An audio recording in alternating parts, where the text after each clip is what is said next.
আর আমল দিয়ে যদি আমরা আমাদের আমল নামা ভরাইতে পারি, জীবনটা চালাইতে পারি, দুনিয়ার জীবনে যদি আমল দিয়ে পরিপূর্ণ করতে পারি, তাহলে আখিরাতের জীবনে আমরা সুখে থাকতে পারবো। সম্মানিত সুধী, ধারাবাহিক তাফসীরে আজকে যে আল্লাহ পাক রব্বুল আলামিন আমাদেরকে আলোচনা শোনার জন্য তৌফিক দান করছেন, আমরা বলছি আলহামদুলিল্লাহ। দরুদ বর্ষিত হোক সৈয়দুল মুরসালিন বিশ্বনবী জনাবি মুহাম্মদুর রাসূলুল্লাহ সাল্লাল্লাহু আলাইহি ওয়াসাল্লামের প্রতি। সম্মানিত সুধী, আজকে আমরা আলোচনায় সূরা কফের 16 নম্বর আয়াত থেকে 20 নম্বর আয়াত পর্যন্ত চেষ্টা করব আলোচনা করার। আল্লাহ পাক যেন আমাদেরকে আমলের নিয়তে বলার এবং শোনার তৌফিক দান করেন, আমরা বলি আমিন।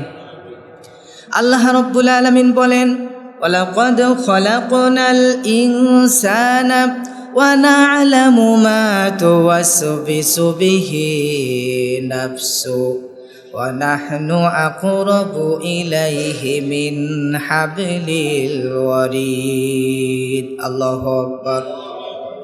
রব্বুল আলামিন বলেন, ওয়ালাকাদ খালাকনাল ইনসানা, আমি মানুষকে সৃষ্টি করেছি, ওয়া না'লামু মা তুওয়াসবিসু বিহি নাফসু, আর মানুষের অন্তরের মধ্যে কি কুমন্ত্রণা চলে, কি চিন্তা ভাবনা চলে, আমি রব্বুল আলামিন সেই চিন্তা ভাবনাগুলি জানি। আল্লাহু আকবার। তাহলে বান্দাকে সৃষ্টি করেছেন রব, আর যিনি সৃষ্টি করেছেন তিনি সেই বান্দার অন্তরের মধ্যে কি কুমন্ত্রণা চলছে, কি চিন্তা ভাবনা আছে, সেটা তিনি জানেন। এটাই আল্লাহ বলছে যে আমি সব কিছু জানি, বান্দার অন্তরের মধ্যে কি আছে, বান্দা কি অন্যায় করছে, কি ভালো কাজ করছে, সব কিছু আল্লাহ পাক জানেন। এরপরে আল্লাহ বললেন, আমি কিন্তু খুব দূরে নই, ওয়া নাহনু আকরাবু ইলাইহি মিন হাবিলিল ওয়ারিদ, আমি তোমাদের যে গিবাস্তির আছে শিরা, এর শিরার চাইতেও একেবারে নিকটবর্তী। মেন যে শিরা রয়েছে গলার, এটা যতটা না নিকটে, তার চেয়েও তো নিকটবর্তী বান্দার জন্য। আল্লাহ জোরে বলেন সুবহানাল্লাহ। তাহলে যে রব বান্দার এত নিকটবর্তী, সে রব বান্দা কখন কি করছে, কখন মানুষকে বিপদে ফেলার জন্য কত রকমের চক্রান্ত করছে, সেই চক্রান্ত সে রব জানেন। ঠিক কিনা বলেন? সম্মানিত সুধী, বাস্তব কথা, অন্তরের কুমন্ত্রণার সঙ্গে মিল রেখে বর্তমান আমাদের দেশে যে সমস্যা চলছে, এই সমস্যায় একে অপরের জন্য সহযোগিতায় এগিয়ে আসা যতটা না উচিত, এইটা মনে না করে আমরা অনেকেই মানুষ কি পাইলো না পাইলো, মানুষের কি হলো না হলো, আমি যেন পাই, আমার যেন পাওয়া ঠিক থাকে, এই দিকে করতে গিয়ে অনেক মানুষ বিপদের সম্মুখীন হচ্ছে। ঠিক কিনা বলেন? এই যে তেল সংকট দেখা দিয়েছে, তেল নাই পাম্পে, কত পাম্প বন্ধ হয়ে যাচ্ছে। আজকে খতিবরা আলোচনা করবে সারা সপ্তাহের যে সমস্যাগুলি, এটা ফাইন্ড আউট করবে, এটা ফাইন্ড আউট করকে মানুষকে জানাবে, এবং সেইটার সমাধানের লক্ষ্যে কোরআন সুন্নাহর আলোকে সবচেয়ে উত্তম হচ্ছে আল্লাহর কোরআন থেকে ধারাবাহিক আলোচনা করবে, এবং সমাজের যে চিত্র, দেশের যে চিত্র, এটাকে তুলে ধরবে, মানুষকে বুঝাবে, যেন মানুষ ভালোর দিকে আসে, মানুষ যেন অন্যায় ছেড়ে দেয়। পাম্পে তেল নাই, আমাদের বেল নাই, বলারও জায়গা নাই, শোয়ারও কায়দা নাই। ঠিক কিনা বলেন? পাম্পে তেল নাই, আমাদের বেল নাই, বলারও জায়গা নাই, শোয়ারও কায়দা নাই, একটু শান্তি পেতে দিনের পথে আই রে, ও দেশের ভাই রে, বল না কোথায় যাই রে, শান্তি কোথায় গিয়ে খুঁজে বলো পাই রে। ঠিক কিনা? তাহলে আজকে তেলের যে করুণ অবস্থা, আমি নিজে কয়েকদিন আগেও গিয়ে 3.5 ঘন্টা দাঁড়িয়ে থেকে 500 টাকার তেল পেয়েছি। সুবহানাল্লাহ। তাও তো পেয়েছি। অনেক ভাই বলতেছে, হুজুর গাড়ি বাড়িতে আছে, বের করি নাই, গাড়ি আর চালাবো না। তাহলে এই যে সমস্যা, এর মধ্যেও আমরা আবার দেখতে পাচ্ছি কেউ কেউ কারের মধ্যে আলাদা গ্যাস লাইন করাই আছে, অথচ ওই কার নিয়ে গিয়ে এক্সট্রা তেল নিয়ে বাইরে নিয়ে যেয়ে বিক্রিও করছে। তাহলে এটা কি ঠিক করছে বলেন? ঠিক করছে। পাম্পে তেল নাই, আমাদের বেল নাই, বলারও জায়গা নাই, শোয়ারও কায়দা নাই। ঠিক কিনা বলেন? পাম্পে তেল নাই, আমাদের বেল নাই, বলারও জায়গা নাই, শোয়ারও কায়দা নাই, একটু শান্তি পেতে দিনের পথে আই রে, ও দেশের ভাই রে বল না কোথায় যাই রে, শান্তি কোথায় গিয়ে খুঁজে বলো পাই রে। ঠিক কিনা? যারা এই সমস্ত অন্যায় করছে, যারা তেল মজুদ করছে, তাদেরকে দিনের পথে আসা দরকার। ঠিক কিনা বলেন? দিনের পথে আসলে, দিন বুঝলে এরা পরিবর্তন হয়ে যেত। সম্মানিত ভাইরা, তাই তো একটু শান্তি দেশে যদি পাওয়া না যায়, এই জন্য আমাদের দেশের কিছু জিনিয়াসরা বাইরেও চলে যায়। কথা কি বুঝতেছেন? যারা জিনিয়াস, একটু যারা বাইরের দেশে যাওয়ার মতো যাদের সামর্থ্য আছে বা যারা পারছে, কোনো না কোনোভাবে স্কলারশিপ নিয়ে হোক, যে কোনোভাবে হোক বাইরে চলে যাচ্ছে। দেশের যদি রাজনৈতিক অবস্থা থেকে শুরু করে সব ভালো না থাকে, মানুষ যদি মানুষের অধিকার না বুঝে পায়, তাহলে এভাবে জিনিয়াসরা যখন বাইরে চলে যাবে, তখন আমাদের দেশ মেধাশূন্য হয়ে যেতে পারে। ঠিক কিনা বলেন? স্বপ্নগুলো ভেঙে ম্লান হয়ে যাবে। মানুষ অনেক কষ্ট করে স্বপ্নকে তৈরি করে, কিন্তু যখন সব কিছু উল্টাপাল্টা হয়ে যায়, তখন মেধাওয়ালা মানুষগুলি বাইরে যদি চলে যায়, তাহলে দেশের মেধা শূন্য হয়ে যাওয়ার সম্ভাবনা আছে। এই জন্যে সব কিছু বিষয় মাথায় রেখে যারা দায়িত্বে আছে তাদেরকে চলতে হবে, আর আমাদেরকে দায়িত্বশীলরা ভুল করলে সেই ভুলগুলো ধরাই দিতে হবে। ঠিক কিনা বলেন? তেল পাওয়া যাচ্ছে না, অথচ মন্ত্রী সাহেব কখনো বলতেছে তেলের কোনো সংকট নাই। তাহলে সংকট হচ্ছে কেন? কোথায় সংকট হচ্ছে এটা ফাইন্ড আউট করতে হবে, করে যারা মজুদ করছে তাদেরকে শাস্তির আওতায় নিয়ে আসতে হবে। কখনো কখনো আমরা দেখতেছি যে আগের মতো আবার সংসদে তেল মারাও শুরু হয়ে গেছে। ঠিক কিনা? কথা বুঝতে পারছেন? এই তেল মারে লাভ নাই ভাই। তেল মারে আমরাই দেখেছি, আগে যারা দায়িত্বশীল তাদেরকে তেল দিতে গিয়ে ক্ষতি হয়ে গেছে। আবার যদি দায়িত্বশীলদেরকে তেল মারা শুরু হয়, তাহলে আবার ক্ষতি হওয়ার সম্ভাবনা আছে। এই জন্য আমরা ভুল ধরিয়ে দিব, পরামর্শ দিব, যারা দায়িত্বে আছে যেন সঠিকভাবে এগিয়ে যায়। আল্লাহ পাক সেই তৌফিক আমাদেরকে দান করেন, আমরা বলি আমিন। সম্মানিত ভাইরা, জানা জরুরি, আমাদের দেশে অলরেডি 33টা বিদ্যুৎ কেন্দ্র বন্ধ হয়ে গেছে। নাউজুবিল্লাহ কোন? 33টা বিদ্যুৎ কেন্দ্র বন্ধ হয়ে গেছে। এটা আমাদের জন্য দুঃখের খবর। ঠিক কিনা বলেন? এই জন্য অলরেডি বিদ্যুৎ কিন্তু আপ ডাউন শুরু হয়ে গেছে। আমরা দোয়া করি আল্লাহ পাক যেন এই সমস্যার সমাধান করে দেন, সরকারের থেকে যেন এটা পুনর্বাসন আবার যেন চালু করা যায়, সেই লক্ষ্যে যেন কাজ করতে পারে। যদি আমরা বিভিন্ন নিউজে দেখতেছি সেই প্রক্রিয়ায় কাজ করছে, আগাচ্ছে, চেষ্টা করছে, আল্লাহ যেন এই সমস্যার সমাধান করে দেন। আর যারা দুর্নীতিবাজ আছে, যারা মানুষের ক্ষতি করতে চায়, যে আয়াতের ব্যাখ্যা আমরা দেখলাম, অন্তরের মধ্যে কুমন্ত্রণা আছে, মানুষকে ধোকায় ফেলতে চায়, আল্লাহ যেন তাদেরকে হেদায়েত দান করেন, আমরা বলি আমিন। সম্মানিত ভাইরা, আয়াতের ব্যাখ্যায় তাফসির ইবনে কাসির একটু আমরা দেখি, আল্লাহ রব্বুল আলামিন মানুষের অন্তরের গোপন চিন্তা কি আছে, ভালো নাকি মন্দ, এইটা কিন্তু অবশ্যই অবশ্যই জানেন। তাই মানুষের প্রত্যেকটা দিক তার নিয়ন্ত্রণে আছে। আল্লাহ রব্বুল আলামিন বান্দা যত যায় কিছু করুক না কেন, আল্লাহ পাক অবশ্যই বান্দাকে নিয়ন্ত্রণকারী। কথা বলেন ঠিক কিনা? সম্মানিত ভাইরা, আয়াতের ব্যাখ্যা আমরা একটু লক্ষ্য করি। তিনি সৃষ্টি করেছেন, বান্দার মালিক আল্লাহ, সুতরাং সৃষ্টি যিনি করেছেন তিনি অবশ্যই নিয়ন্ত্রণও করতে পারবেন। বান্দা যতই উল্টাপাল্টা করুক না কেন, নিয়ন্ত্রণকারী হলে একমাত্র আল্লাহ। আল্লাহ রব্বুল আলামিন সব কিছু নিয়ন্ত্রণ করেন। সুবহানাল্লাহ। 2 নম্বর বিষয় যেটা এসেছে আয়াতের ব্যাখ্যায়, যে অন্তরের গোপন বিষয়, অতি গোপন থেকে গোপন, যেটা কেউ জানে না, পার্শ্বে স্ত্রী শুয়ে আছে কিন্তু স্বামীর অন্তরের মধ্যে কি চলছে, যেটা স্ত্রী পর্যন্ত জানে না, সেটা কিন্তু আল্লাহ পাক রব্বুল আলামিন জানেন। সুবহানাল্লাহ বিহামদি। এরপরে 3 নম্বর বিষয় যেটা এসেছে, গলার মধ্যে গিবাস্থির শিরার কথা বলা হয়েছে। এই শিরা যত নিকটে রয়েছে, আল্লাহ বলেন বান্দারে তার চাইতে নিকটবর্তী আমি রব তোমাদের, সুতরাং রবকে ফাঁকি দেওয়ার কোনো রকম সুযোগ তোমাদের নাই।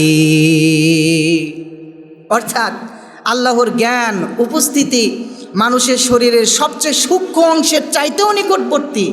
আল্লাহকে ফাঁকি দেওয়ার কোনো সুযোগ বান্দার জন্য নাই। আল্লাহকে ফাঁকি দেওয়া যাবে না। আল্লাহ রাব্বুল আলামিন এই আয়াতের ব্যাপারে অন্য আয়াতে বললেন, ইন্নাল্লাহা ইয়ালামু গায়বাস সামাওয়াতি ওয়াল আরদ। বান্দারে তোমরা জেনে রাখো, তোমাদের রব আমি তোমাদেরকে সৃষ্টি করেছি। সুতরাং আসমান জমিনের মধ্যে সারা পৃথিবী থেকে শুরু করে যেখানে নবমণ্ডল ভূমণ্ডলে যা কিছু আছে রে বান্দা, সব কিছু কিন্তু আমি জানি। আল্লাহু আকবার। আল্লাহর নজরের বাইরে কোনো কিছু নয়। সুতরাং বান্দাকে মনে রাখতে হবে, যতই আমি চালাকি করি, যতই আমি পণ্ডিতি করি, আমি আল্লাহর নজরের বাইরে আমি নয়। এই জন্য হাদিস শরীফে এসেছে, আল্লাহ নবী বলেছেন, মুসলিমের বর্ণনা, ইন্নাল্লাহা লা ইয়ানজুরু ইলা সুওয়ারিকুম ওয়া আমওয়ালিকুম ওয়ালাকিন ইয়ানজুরু ইলা কুলুবিকুম ওয়া আমালিকুম। আল্লাহ নবী বলেছেন, তোমাদের চেহারা, তোমাদের সম্পদ আল্লাহ রব্বুল আলামিন দেখেন না। কার কেমন সুন্দর চেহারা এইটা তিনি দেখেন না, কার কতগুলি সম্পদ এই সম্পদ আল্লাহ পাক দেখেন না। নবীজি বলেছেন, আল্লাহ রব্বুল আলামিন দুইটা জিনিস দেখেন, ইলা কুলুবিকুম ওয়া আমালিকুম, তোমাদের অন্তর কেমন, তোমাদের আমল কেমন। সুবহানাল্লাহ। তাহলে বান্দার অন্তর কেমন, অন্তরে কি আছে? মানব সেবার জন্য বান্দা কাজ করে কিনা, মানবতার জন্য বান্দা কাজ করে কিনা, নাকি মানুষকে ঠকানোর জন্য কাজ করে, এটা আল্লাহ পাক জানেন। এবং আমল যেটা বান্দা করে সেটা মানুষকে দেখানোর জন্য করে নাকি আল্লাহর জন্য করে, এটাও আল্লাহ পাক রব্বুল আলামিন জানেন। এই জন্য আল্লাহ পাক এই দুইটা জিনিস দেখেন। এক নম্বর হচ্ছে অন্তর, দুই নম্বর হচ্ছে আমল। এই জন্য আপনার অন্তর, আপনার নিয়াত ভালো হওয়া দরকার। যদি খারাপ থাকে, কুমন্ত্রণা থাকে, সেটাকে পরিবর্তন করা দরকার। অন্তরের ওয়াসওয়াসা, কুমন্ত্রণা, এটা দূর করার জন্য গুরুত্বপূর্ণ আমল আছে একটি। কিছু কিছু ভাই বলে, বেশ কিছুদিন আগে এক ভাই বলছিলেন যে অন্তরের মধ্যে শুধু ধোঁকা কাজ করে, কখন কি মনে হয়, উল্টাপাল্টা চিন্তা আসে, মানে ঠিক থাকে না। তো আমল হলো এইটা থেকে বাঁচার জন্য, ওয়াসওয়াসা থেকে বাঁচার জন্য আমল হলো যে আপনি 5 ওয়াক্ত নামাজ জামাতের সহিত আদায় করেন। জামাতের সহিত যদি 5 ওয়াক্ত নামাজ আপনি আদায় করতে পারেন, আস্তে আস্তে করে আপনার অন্তরের কুমন্ত্রণা দূর হয়ে যাবে। ওই ভাই বলছিলেন যে হুজুর, আমি তো চাকরি করি, বাইরে থাকি, আমার ওয়াইফ একা থাকে বাসায়, এজন্য আমার ওয়াইফকে নিয়ে একটু চিন্তা হয়, কি জানি হয়ে যায়, উল্টাপাল্টা হচ্ছে তো আজকাল। তো আমি বললাম, ভাই আল্লাহর উপর ছেড়ে দেন, ভরসা লেভেল, কনফিডেন্স লেভেল বাড়ান। আপনি আপনার ওয়াইফকে ভালোবাসেন, সে আপনাকে ভালোবাসে, ভালোবাসাটা আরও গভীর হতে হবে, ভালোবাসার সম্পর্ক, এবং ভরসা লেভেলটা আরও বাড়াতে হবে একে অপরকে। আর আল্লাহর প্রতি সঁপে দিতে হবে, আল্লাহর উপর ভরসা করতে হবে যে আল্লাহ তুমি হেফাজতকারী। যদি ভরসা না করতে পারেন তাহলে কি শান্তিতে কাজ করা যাবে? হ্যাঁ, ওই ডিউটিতে গিয়ে যদি ভাবে আমার পরিবার কি হলো, আমার স্ত্রী কি হলো, তাহলে তো সে শান্তি মতো ডিউটি পর্যন্ত করতে পারবে না। এই জন্য আপনাকে 5 ওয়াক্ত নামাজ আদায় করতে হবে। তাহলে আস্তে আস্তে করে অন্তরের এই রোগ দূর হয়ে যাবে, ওয়াসওয়াসা আল্লাহ পাক দূর করে দেবেন ইনশাআল্লাহ। সম্মানিত ভাইরা, এই আয়াত থেকে তাহলে আমাদের শিক্ষা, এই আয়াত আমাদেরকে মনে করিয়ে দেয় যে আল্লাহ আমাদের অন্তরের গভীরতম চিন্তা এবং অনুভূতিও জানেন। আল্লাহু আকবার। গভীরতম চিন্তা এবং অনুভূতি জানেন, এবং তিনি আমাদের সাথে এতটাই ঘনিষ্ঠভাবে যুক্ত যে কখনো তার দৃষ্টি থেকে আড়াল হতে পারি না। আমাদের এই সুযোগ নাই, দৃষ্টি থেকে আলাদা হতে পারবো না। এখন ড্রোন ব্যবহার হচ্ছে যুদ্ধে, ছোট ছোট এই 10-20 হাজার টাকার ড্রোন ইরান দেখিয়ে দিল। এই ড্রোনগুলো তাদের রাডারের মধ্যে আর আসতেছে না, ভিতর দিয়ে চলে যাচ্ছে। রাডার ফাঁকি দিতে পারতেছে ড্রোন, কিন্তু আমরা আল্লাহর নজরকে ফাঁকি দিতে পারবো না। ওই ড্রোন বানানোর শক্তি যিনি দিয়েছেন তিনি কে? আল্লাহ। তাহলে ওই আল্লাহকে ফাঁকি দেওয়ার সুযোগ কি আমাদের আছে? সুযোগ না, সুযোগ নেই। প্রিয় ভাইরা আমার, আল্লাহ রাব্বুল আলামিন পরের আয়াতে বললেন, ইয ইয়াতালাক্কাল মুতালাক্কিয়ানি আনিল ইয়ামিনি ওয়া আনিশ শিমালি কঈদ। আল্লাহু আকবার। রব্বুল আলামিন বলেন, মানুষের ডান পার্শ্বে এবং বাম পার্শ্বের মধ্যে দুইটা দায়িত্বশীল ফেরেশতা বসে আছে, যারা তার কাজগুলি সব সময় লিপিবদ্ধ করেন। সুবহানাল্লাহ। 2জন ফেরেশতা আছে, একজন ভালো লিখে আর একজন মন্দ লিখে। আল্লাহ তো দেখছেনই, এরপরে সম্মানিত দায়িত্বশীল দুইজন ফেরেশতা দুই কাঁধে বসে আছে, এনারা কিন্তু লিখে ফেলে। তাহলে আমরা যতই চেষ্টা করি, ফাঁকি দেওয়ার কি সুযোগ আছে? সুযোগ নাই। উল্টাপাল্টা করার কি কোনো সুযোগ আছে? নাই, সুযোগ নাই। এই জন্য ভাইরা, তাফসীর ইবনে কাসিরে এসেছে প্রত্যেক মানুষের সঙ্গে দুইজন ফেরেশতা থাকে, একজন ভালো লেখে, অন্যজন মন্দ লেখে। তাহলে আপনি ভালো করলেও সেটা লেখা হবে, মন্দ করলেও সেটা লেখা হবে। কোরআন বলছে ওয়া ইন্না আলাইকুম লাহাফিযিনা কিরামান কাতিবিন।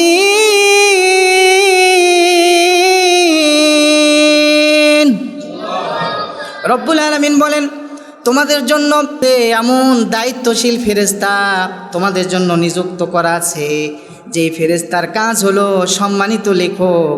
তোমরা যা কিছু করবা এই সম্মানিত লেখকগণ তা লিখে রাখবেন। সুবহানাল্লাহ। তাহলে আল্লাহর হুকুম ফেরেশতারা কি একটু এদিক সেদিক করবে? বলেন করবে? করবে না। বান্দার হুকুম, বস কোনো অর্ডার করেছে, বসের যিনি চাকরি করেন, তিনি একটু এদিক সেদিক করতে পারে, কিন্তু আল্লাহর হুকুম বান্দা কখনো এদিক সেদিক করবে না। কু আনফুসাকুম আহলিকুম নারা ওয়াকুদুহান নাসুল হিজারাতু আলাইহা মালাইকাতুন গিলাদুন শিদাদুন লা ইয়াসুনাল্লাহ মা আমারহুম ওয়া ইয়াফআলুনা মা ইউমারুন। আল্লাহ বলছে বান্দারা এতই কঠিন হবে ফেরেশতারা। বান্দাদের স্মরণ করে দিয়ে আল্লাহ বলছে যে আমার ফেরেশতারা এতই কঠোর এবং কঠিন আমার হুকুম মানার ব্যাপারে, আমার কিঞ্চিত পরিমাণ হুকুম তারা অমান্য করবে না। খুদুহু ফাগুল্লু, ধরো আর পাকড়াও করো, সুম্মাল জাহিমা সল্লু, অতঃপর জাহান্নামের মধ্যে নিক্ষেপ করো। আল্লাহর হুকুম ন্যূনতম ফেরেশতারা অমান্য করবে না। সম্মানিত ভাইরা, এই জন্য হাদিস শরীফে এসেছে, আল্লাহ নবী বলেন, বুখারী মুসলিমের বর্ণনা, ইদা হাম্মাল আব্দু বিহাসানাতি কুতিবাত লাহু, যখন কোনো বান্দা ভালো কাজ করার ইচ্ছা করে, ভালো কাজ করার জন্য কেবলমাত্র ইচ্ছা করেছে, ইচ্ছা করার সঙ্গে সঙ্গে ওই বান্দার আমল নামায় একটি নেকি লেখা শুরু হয়ে গেছে। সুবহানাল্লাহ। আপনি ভালো কাজের নিয়াত করেছেন, করেন না এখনো, নিয়াত করার সঙ্গে সঙ্গে একটি নেকি লেখা হয়ে গেছে। ফাইনা আলিমাহা কুতিবাত লাহু আশরাফ। আল্লাহ নবী বলেছেন, যখন কোনো বান্দা নিয়াত করার পরে একটা ভালো কাজ করে ফেললো, তখন ওই বান্দার একটি নেক কাজ করার কারণে 10 গুণ সওয়াব বান্দার আমল নামায় লিখে দেওয়া হয়। সুবহানাল্লাহ বিহামদিহি। একটা ভালো কাজ করলে, নিয়াত করলে একটা, যখন ভালো কাজ করা হয়ে গেল তখন 10টা নেকি আল্লাহ পাক রব্বুল আলামিন বান্দাকে দেয়। ফেরেশতারা তখন লিখে ফেললো। আপনার আমল নামা এখন চিন্তা করেন, আপনি গুনাহ দিয়ে ভরবেন না নেকি দিয়ে ভরবেন? মানুষের যখন ক্ষতি করবেন তখন সেইটা বুঝি আল্লাহ দেখে না? সেইটা বুঝি ফেরেশতা লিখে না? লিখে। সেটা আল্লাহও দেখে, ফেরেশতাও লিখে। এজন্য সবসময় অন্তরকে পরিশুদ্ধ রাখুন। মানুষের কোনো ক্ষতি করব না, উপকার করব আর কোনো ক্ষতি করব না। আর যতটুকু আমল করব আল্লাহর জন্য করব, আল্লাহর রাজি খুশির জন্য করব। যখন আপনার নিয়াত পরিশুদ্ধ হয়ে যাবে, আখলিস দীনাকা ইয়াকফিকাল আমালুল কলিল, আল্লাহ নবী বলেছেন তোমার দিলকে খাঁটি করো। অন্ত আমল যদি হয়, অল্প আমল, এই অল্প আমলই তোমার নাজাতের জন্য যথেষ্ট হয়ে যাবে। সুবহানাল্লাহ বিহামদিহি। আল্লাহ রাব্বুল আলামিন বলেন, মা ইয়ালফিযু মিন কওলিন ইল্লা লাদাইহি রাকীবুন আতীদ। আল্লাহ রাব্বুল আলামিন এই আয়াতের মধ্যে বান্দাদেরকে জানায় দিচ্ছেন, বান্দারে তোমাদের মুখ থেকে যে কথাগুলি বের হয়, এই কথাগুলি এমন কোনো কথা বের হয় না, ইল্লা লাদাইহি রাকীবুন আতীদ, এমন কোনো কথা বের হয় না যেই কথা আল্লাহ রব্বুল আলামিন জানেন না। তার সদা প্রস্তুত একজন রক্ষক থাকে, ফেরেশতা তো আছেই দায়িত্বে। বান্দা হাজার হাজার ভাষা রয়েছে পৃথিবীতে, যে ভাষায় যেই কথাই বলুক তার মুখ দিয়ে বের হলেই আল্লাহ রব্বুল আলামিন জানেন, বের না হলে ভিতরে থাকলেও ওটা আল্লাহ জানেন, অন্তরে যেটা আছে সেটাও আল্লাহ জানেন। ইবনে কাসিরে এসেছে, মানুষের প্রতিটি কথা ফেরেশতারা লিপিবদ্ধ করে, ভালো মন্দ সব কিছু রেকর্ড হয়। উন্নত দেশগুলোতে আপনি উল্টাপাল্টা চলতে পারবেন না, তারা কুকুর পোষে, শখের পোষা হলো কুকুর তাদের। এই কুকুর পুষতে গিয়ে দেখলাম ইটালি একটা ইয়েতে, যে ওই কুকুর পুষতে গিয়ে যদি সঙ্গে করে বাইরে কুকুর নিয়ে ঘুরতেও যায়, একটা পলিথিন পকেটে করে নিয়ে যেতে হয়, কারণ ওই কুকুর যে সেখানে যদি পায়খানা করে, ওই কুকুরের পায়খানা রেখে যদি চলে আসে, অটোমেটিক সিসি ক্যামেরার মাধ্যম দিয়ে ওটা ঠিক করে মামলা হয়ে বাড়িতে চলে আসবে, কাগজ জরিমানা। এই জন্য নিজের ময়লা নিজেই পরিষ্কার করা লাগবে। ক্যামেরা আছে প্রত্যেকটা জায়গায়, তাহলে দুনিয়ার মানুষরা যদি ক্যামেরা সেট আপ করে রাখে, সব কিছু ঠিক করতে পারে, আল্লাহ পাক রব্বুল আলামিন তিনি পারেন কি না বলেন? কিয়ামতের দিনে সব দেখায়া দিবে, একেবারে 4K ভিডিও, বান্দা দেখ কি কি করেছিলি, সব ক্লিয়ার হয়ে যাবে। তখন আর উল্টাপাল্টা করার কোনো সুযোগ থাকবে না। মাফ চাইবে বারবার, বললে আরেকবার পাঠাও আল্লাহ, এবার যাই আর একটাও গুনাহ করব না, এবার যাই একটাও ধান্দাবাজি করব না, শুধু মানুষের কল্যাণে কাজ করব। আল্লাহ বলবে বান্দারে তোরে যা সুযোগ দিয়েছি আর সুযোগ নাই, আর সুযোগ নাই। তখন কি করবেন বলেন? এখনই শুধরানোর সময়, শুধরে যেতে হবে। প্রিয় ভাইরা আমার, আয়াতের ব্যাখ্যায় খেয়াল করেন, প্রতিটি শব্দ আপনার মুখ থেকে বের হওয়া লিপিবদ্ধ করা হচ্ছে। মানুষের মুখ থেকে যে কথায় বের হয়, ভালো হোক অথবা মন্দ হোক, অপ্রয়োজনীয় বা অর্থপূর্ণ হোক, সব ফেরেশতারা লিখে ফেলেন। 2 রক্ষক ফেরেশতা মানুষের ডান পাশে এবং বাম পাশে 2 জন ফেরেশতা থাকে। একজন ভালো কাজগুলি লেখে, আরেকজন মন্দ কাজগুলি লিখে রাখেন। সব কথা, সব কাজগুলি আপনার লিপিবদ্ধ হচ্ছেন। একটাবার ভেবে দেখেন, আপনি অন্যায় করছেন আর করে যাচ্ছেন, মনে করেন না আপনি আল্লাহকে ফাঁকি দিচ্ছেন। এই কয়েকদিন আগে দেখলাম এক ভাই সেলুনে চুল কাটার জন্য গেছে। সেলুনে চুল কাটতে গিয়ে বসলো মাত্র, বসার আগে একটা সিগারেট ধরাইছে, ধরে টান দিয়ে বসেছে। সেলুনে ভিডিও হয়ে গেছে, এটা পর প্রকাশ করছে। টান দিয়ে ধোঁয়াটা ছেড়ে দিছে, দেওয়ার পরে বসছে। বসা মাত্র একটু চুল কাটছে, আর হিসকি দিয়ে 2-3 বার হিসকি দিয়ে জানটা বের হয়ে গেছে, দুনিয়ার থেকে বিদায় নিয়ে গেছে। হাতের মধ্যে সিগারেট ধরায় আছে, নাউজুবিল্লাহ কন। তাহলে ওই অবস্থায় নেশা যারা করেন ওই অবস্থায়, জেনা যারা করেন ওই অবস্থায়, সুদ যারা করেন সুদ খাওয়া অবস্থায়, আপনি চিন্তা করেন, ঘুষ যারা দেন, এই অবস্থায় যদি আপনার মৃত্যু হয় কি হবে? আপনার আল্লাহর কাছে কি জবাব দিবেন? 2 দিনের দুনিয়া, এত কেন আপনার চাওয়া? কত লাগে আপনার?